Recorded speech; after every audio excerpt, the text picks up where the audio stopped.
checking the news today. Let's do the news. Do the news. And this is going to be on international politics. Let's talk about Ukraine for a moment.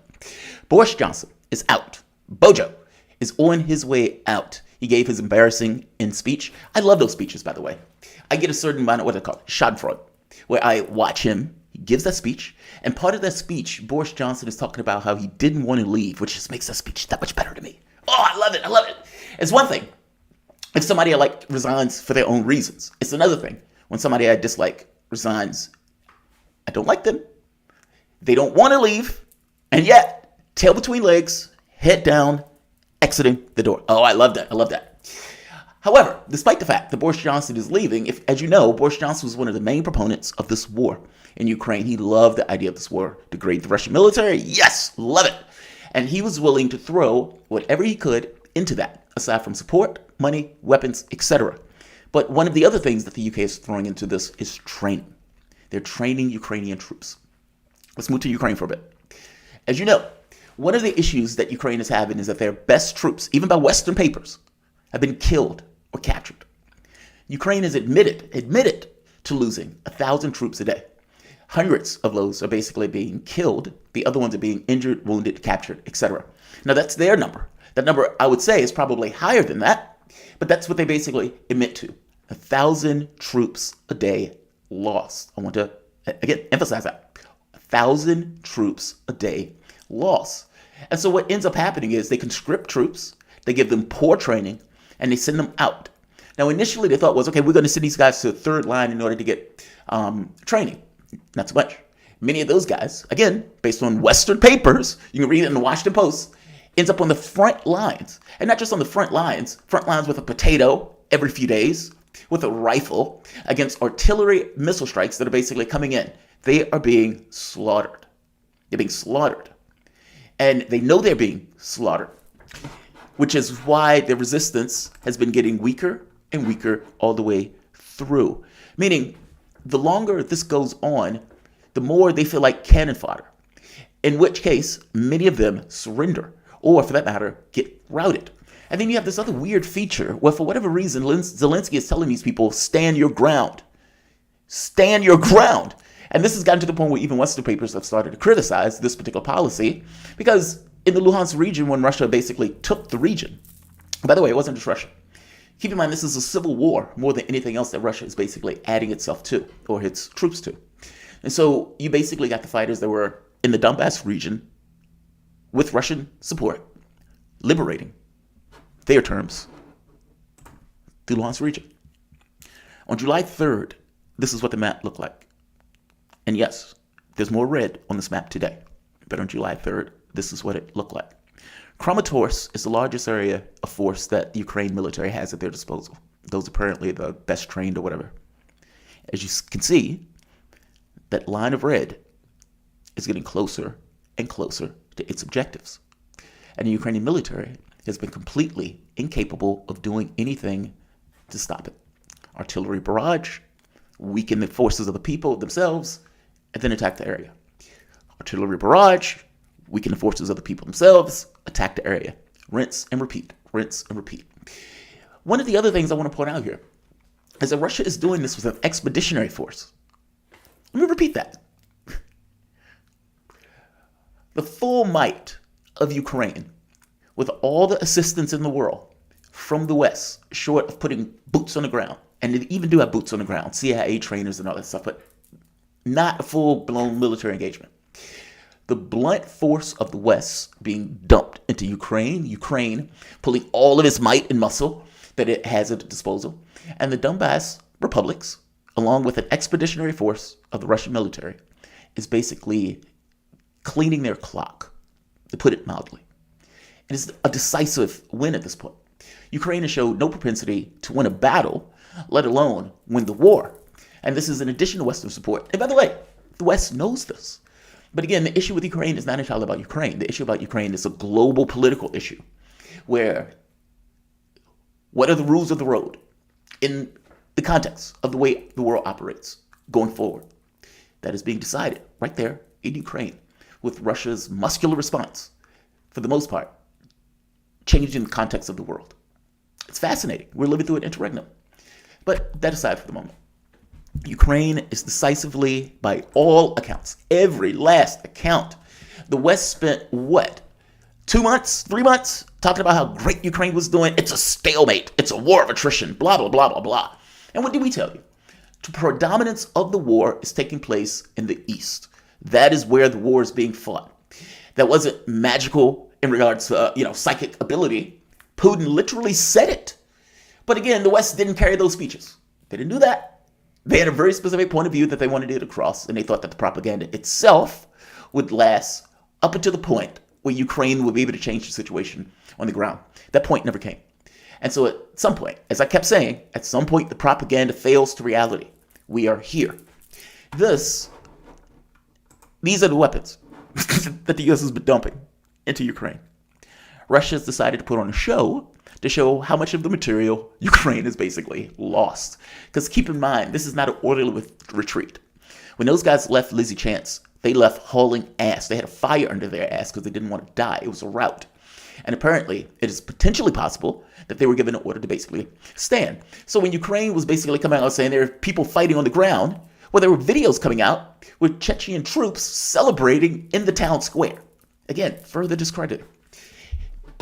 The more weapons that are dumped into Ukraine, the more weapons Russia and the Donbass republics get their hands on. For instance, like this. Here's a show of the weapon systems that have basically been confiscated, taken. Северодонецкой и Лисичанской агломерации. Видите, там... I don't understand his language, so I am not necessarily going to let this go for the entire minute. But this is basically military equipment. 251 Godzilla self-propelled howitzers, 10 BMP, BMPM-2 infantry fighting vehicles, BTR-80, AT-105 Saxon vehicles. Here's another one. You can see more stuff. They're basically allowing the crowd to see Ukrainian equipment that was being taken, confiscated, whatever you want to call it. At the point where you run and leave in a rout, you don't necessarily have time to keep your equipment, in which case your enemies and opponents take that equipment. And in this case, showing it to the world, look at all the equipment that the Western powers have sent here. We've been able to confiscate all of this stuff. Now keep in mind, Ukraine was already having an issue with issues of gas and oil, but also equipment. There were reports when the people were basically getting injured or hurt. I think this was before Severodonetsk. They had to walk miles just to get to a point where they could be transported for help. And so the question began, well, wait a minute, why do you need to walk all of those ways? It's because they were basically running out of vehicles because the vehicles were being destroyed. So the fact that they lost more absolutely hurts. Enter the UK. So training was an issue. The people who are basically fighting on the Russian side are professional military men. They've been doing this, they train for this is their job, and they're now going and doing their job. The people who Ukraine is getting are basically conscripts. These were people who were basically doing some other job, and you are dragging into a war and throwing into the front lines. This includes people that are basically were taken from a nightclub who weren't supposed to be at the nightclub. Okay, that's great.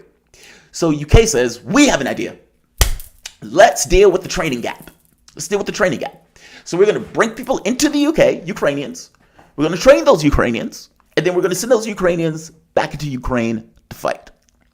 All right. How many are you going to do that? We're going to do 10,000. All right. So you're going to train 10,000 Ukrainian soldiers and then send those Ukrainian soldiers to fight. And these are also conscripts, hairdressers, haberdashers, dancers, people who should not be fighting, who probably don't want to fight under normal circumstances, who in no sense is used to being in war zones. And yet you're going to train them in how to use weapons, and you're going to give them armor, and you're going to send them back to the front lines. Now, I told you for the longest time that what I believe Zelensky's plan was to basically be willing to lose the Donbass region in its entirety, meaning on some level to accept that that's loss. But the reason that you would give a stand and fight order, if you're Zelensky, is that you need all the time in the world in order to reshape and reform a hard point, a military point, from the standpoint of the West, or even in mid-Ukraine, in order to basically take back missions into the East. That's your objective. If you're indeed fighting a war, that war is going poorly for you. And in your head, we need weapons and we need training. And we're going to get weapons from the West, and we're going to get training from the West with people either on the ground or otherwise, but we need more training in order to reform and reshape our military since our military has just been destroyed. Even if we lose 15,000 men when we lose the entirety of the Donbass region, if we can create a hard point, the Russian military has limits in regards to the force that it can exert with the current force that it has at its disposal. Meaning, the force that Russia basically entered the country with the help of the Donbass republics, well, that force was limited to a very specific objective. Russia has not mobilized, nor have they moved over to military war footing. So, if you're Ukraine, you think to yourself, that force can only go so far. In fact, the farther that force goes, especially with the size of Ukraine, the weaker that force is going to get. So if we have troops that are in the West, and we solidify those troops, and we train those troops, and we get those troops powered up, we need time for that. So if we lose the Donbass region, okay, fair enough. If we lose those 15,000 men, okay, that's bad, fair enough. But the thing is, we need those men to stand as long as possible. We need to use those men as cannon fodder while we establish a hard point in the West. It's military thinking, yes. You can say it's cynical, especially since you shouldn't necessarily be fighting this war in the first place. This is an utter catastrophe. But if you're thinking from the standpoint of military logic, where your thought is, we have an existential fight. Our country is literally being carved up. How do we hold the line? And how do we take back the territory that we lost? Well, you only have literally one way to do it. Now, the catch becomes, is that one way sufficient in order to accomplish the objective that you're basically setting for yourself? Because if that one way is not sufficient, then that plan fails. But again, I don't necessarily know another course of action from the standpoint of Ukraine. How does Ukraine keep this going? Now, the West has given it money to keep money and keep the lights on. It has given it gas, apparently, at other times. And it is also, of course, giving it logistics and everything else. So it's giving it everything that it has at its disposal to give. Is it enough? That's the question. Ukraine is going to get some of these people trained, and they're going to create something in the East. Is it enough? I'm sorry, in the West. Is it enough? Again, that's the question. Personally, I don't think it is. I think these people are going to be used as cannon fodder.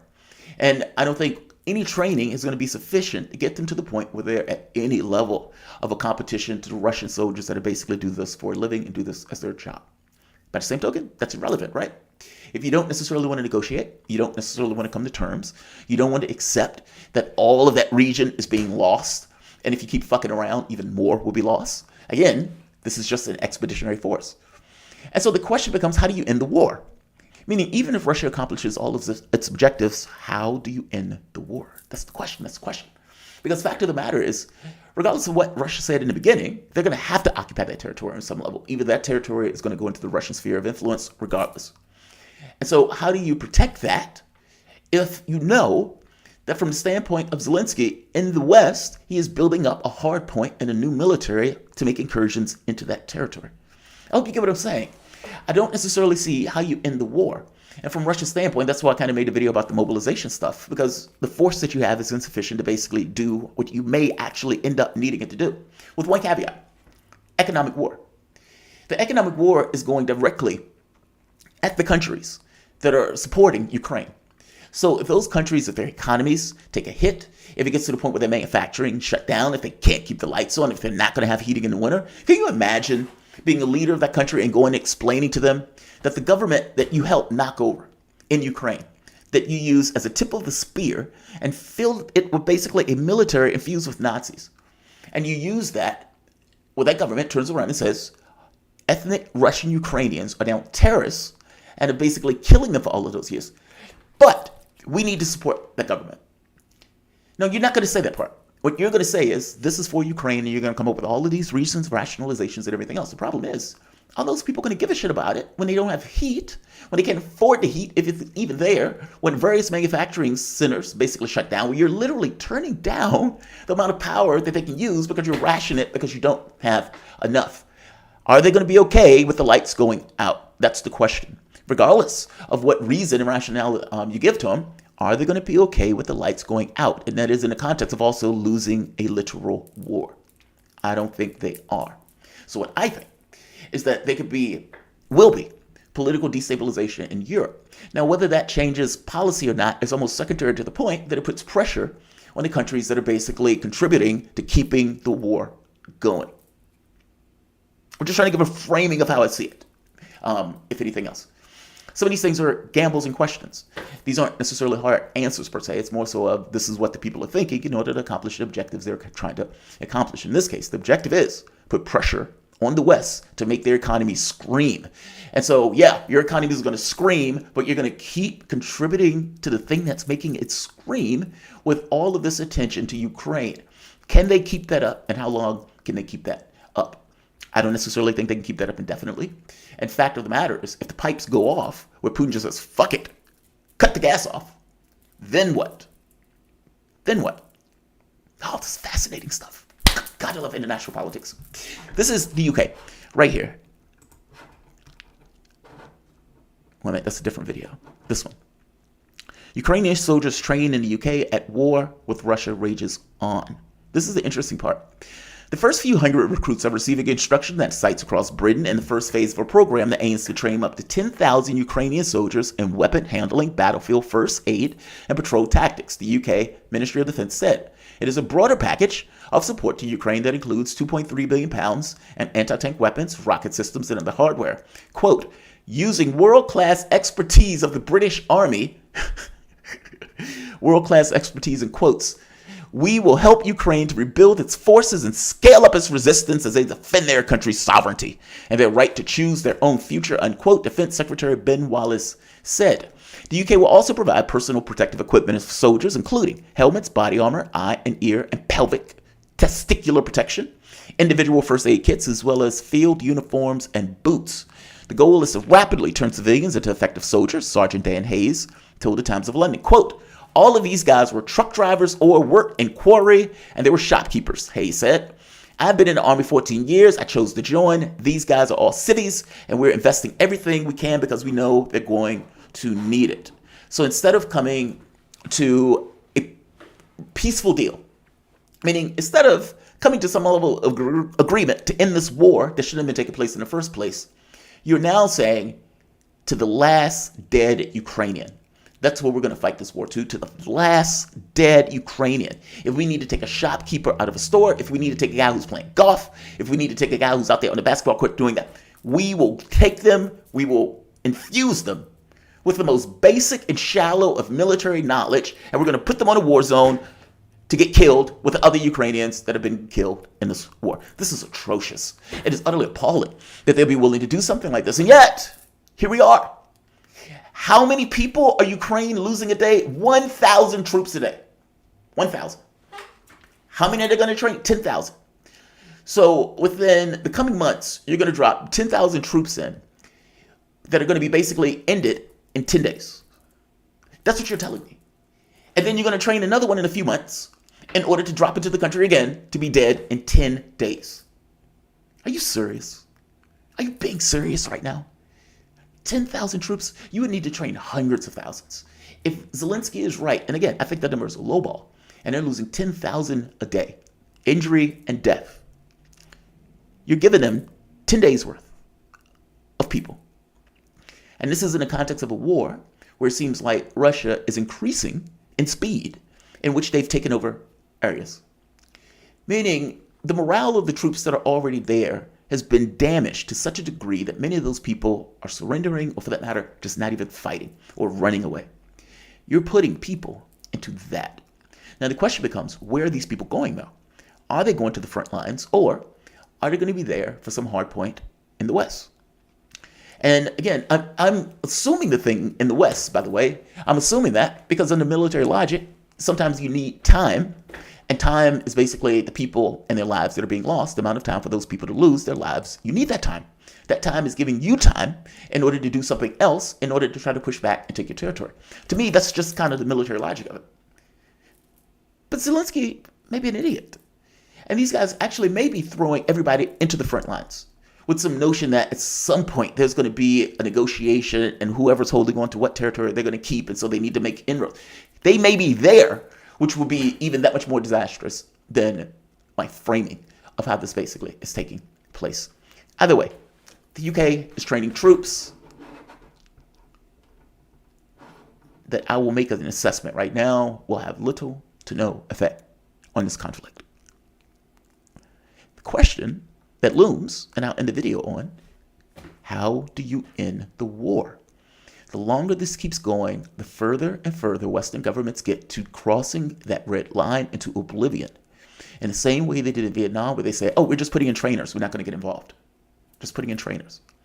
But they've already told the dirty secret that you do have troops on the ground, either from the CIA or, for that matter, special forces of other countries. And I don't believe for a moment you would have special forces from other countries, but not the United States. This is our world. They're inching closer and closer to oblivion. However, for right now, UK is aiding in this fool's errand of basically putting in barbers, shopkeepers, haberdashers, truck drivers into a war zone against, at this point, hardened soldiers that have basically been eating through the Ukrainian military. You give them 10 days every few months. I'm going to say like, I'm going to say share, and I am going to say subscribe. Let's see. NATO is losing and being humiliated in Ukraine 6-0. Yes, that is very true. It's a discrediting experience, isn't it? I mean, think about what happened or how this basically took place. These guys in their head thought to themselves, we are the West. We set the rules. We have a rules-based order that we basically set and we change at our whim. This is the issue of power, no more, no less. That's all it is. The language around it doesn't matter. This is the issue of power. We believe we have the power to basically get closer to the Russian border with the idea of toppling that government at some point. Maybe in the future, whatever. We're going to give ourselves the options and the potential to do it by surrounding them, knocking over the government of Ukraine, allowing Ukraine as being a focal point. Yeah, we're going to do all that. We have the power to do that. And you do that. And then Russia says, we don't like that. And we're going to take a response that is going to show we have the power to change the material circumstance on the ground. All right, who's right? Who's going to win that? Because there are 2 points of view that are taking place that are basically colliding. And from the standpoint of the West, now they think to themselves, okay, we're going to use our economic might now in order to do and assert what we need to do in the world. Meaning, look, the only thing about power, whether you talk about countries, superpower, whatever else, what do you have at your disposal to change the material circumstance of your physical matter reality? That's all it is. How do you change the circumstance of your physical matter reality? If you can do it, you got power. If you can't, you don't. People assume that power exists in various spheres or various countries when they have a certain military, when they have a certain economic might or propagandistic might. People assume that when they look at that. And the West, because they basically has had this level of clout for the last 50, 60 years, assumed with a huge amount of hubris that they could affect the material circumstance on the ground in this particular situation. They were wrong. They were radically wrong. And they were so wrong that they're now stuck with this particular course of action that is basically damaging their countries and throwing them into political turmoil. All of them. How do you pull yourself out of this situation? How do you save face in this situation? In fact of the matter is, I don't think there is a way to save face in this situation. You've basically damaged your countries irreparably for the foreseeable future. Because at this point, the way the world is going to tick, that cheap fuel, that cheap energy that was going into your industries, that was basically helping to keep the lights on, that allowed your economy to tick along in a particular way, that allowed you to say, hey, we're going to move over to green energy, that's gone. Who's getting those are the BRIC nations who are going to use that in order to uptick their economic output.